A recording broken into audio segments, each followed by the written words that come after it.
A few days after the incident, Stan was checking out some emails before work when suddenly he received a phone call. It was the doctor, and he called to tell Stan the results of his blood test.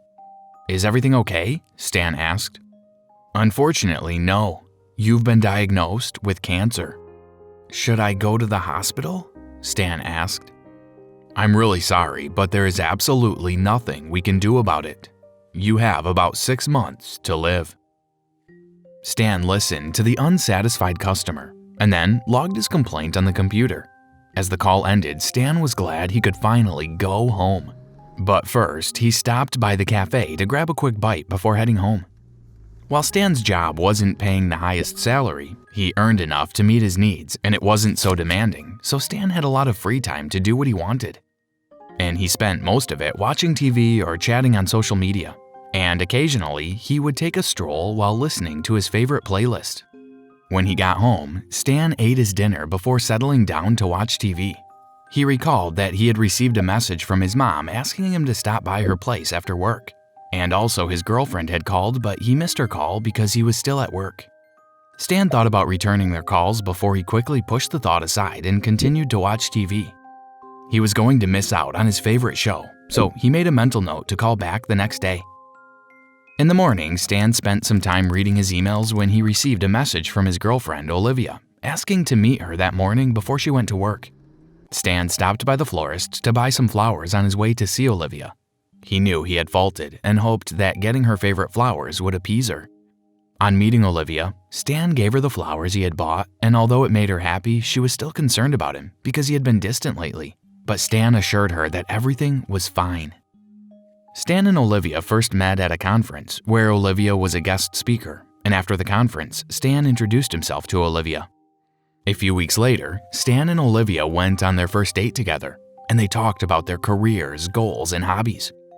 After that, Stan and Olivia were inseparable. They went to the cinema together and even traveled on holidays.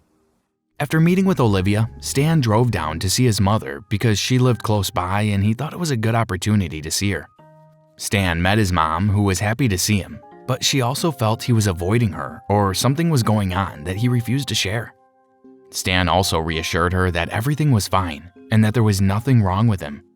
On his way home, Stan stopped at the park to think about what Olivia and his mom had said.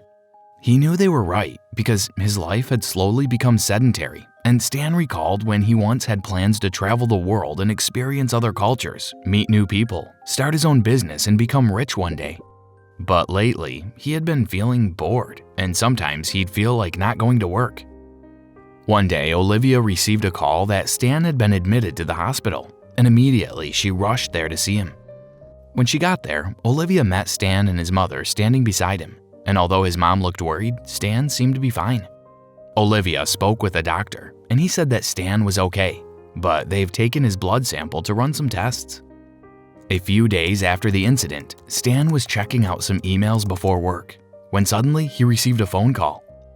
It was the doctor, and he called to tell Stan the results of his blood test. "Is everything okay?" Stan asked. "Unfortunately, no. You've been diagnosed with cancer." "Should I go to the hospital?" Stan asked. "I'm really sorry, but there is absolutely nothing we can do about it. You have about 6 months to live." Stan was just sitting there in complete confusion and unable to accept the reality. Just yesterday, he booked a trip to go on holiday in 9 months, but now he won't be able to do it. He called his boss to inform him that he had to take an emergency day off due to personal reasons. After that, he just sat on the sofa in the living room. "What do I do now?" he asked himself while looking up in the air. He thought about Olivia and also about his mom because they were the closest people to him. He didn't know how to tell them. Stan went for a walk thinking that this would clear his mind, but knowing that his days were counted was overwhelming. His first thought was to block everyone out of his life, but he knew that it wouldn't work. So in the evening, he messaged his mom and Olivia about his condition.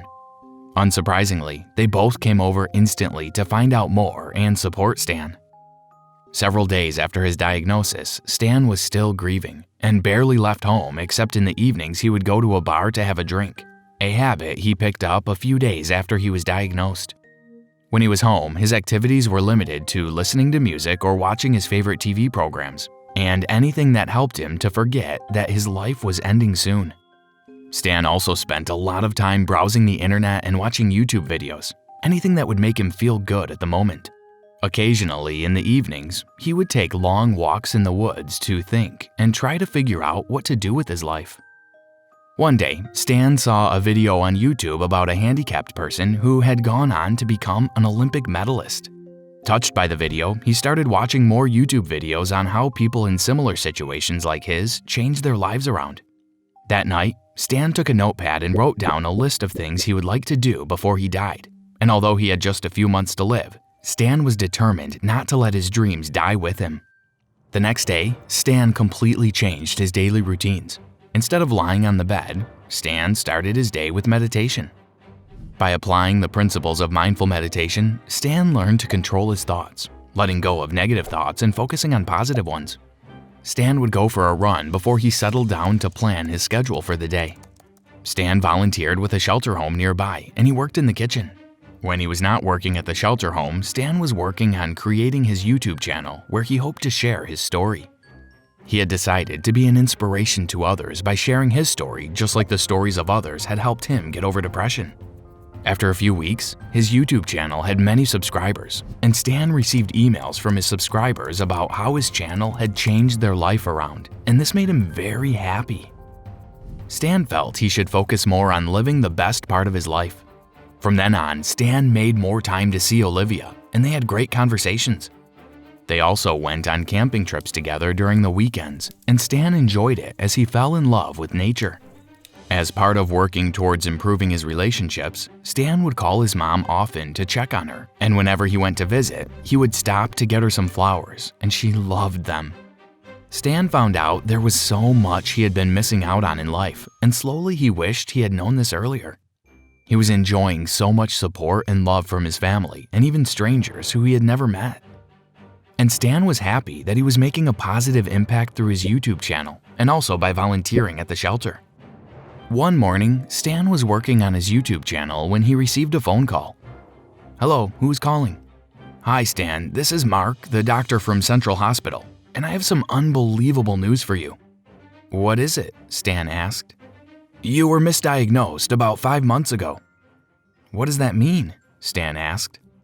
"That means you don't have cancer or anything else. You are completely healthy." "Stan, can you hear me?"